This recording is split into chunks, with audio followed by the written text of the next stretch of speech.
рӯзе бо модарам баҳс кардем ва садоҳо боло рафт. аз ҳам дур шудем. ман ба тахти хобам рафтам.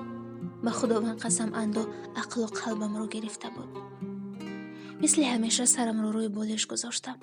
чун ҳар вақт ғамҳо зиёд мешаванд бо хоб аз онҳо мегурезам.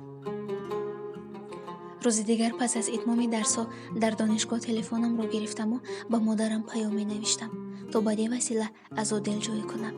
дар он паём навиштам: шунидам, ки кафи пои инсон нармтар ва латифтар аз пушти пояш аст. оё пои шумо ба ман иҷоза медиҳад, ки бо лабам дурустии ин иддаоро мутмаин шавам? ба хона расидам, дарро кушодам ва дидам, ки модарам дар долон мунтазири ман ҳаст ва чашмонаш пури ашканд. модарам гуфт: иҷоза намедиҳам, ки поямро бибусӣ, вале ин иддао дуруст аст. ман худам борҳо онро анҷом додам.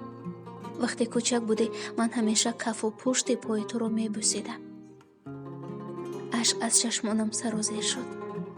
воқеан модарон азизанд. ба қадри онҳо бирасед, дӯсташон доред, навозиш кунед, чун сарчашмаи тамоми муҳаббатҳо дили бузурги модарон аст.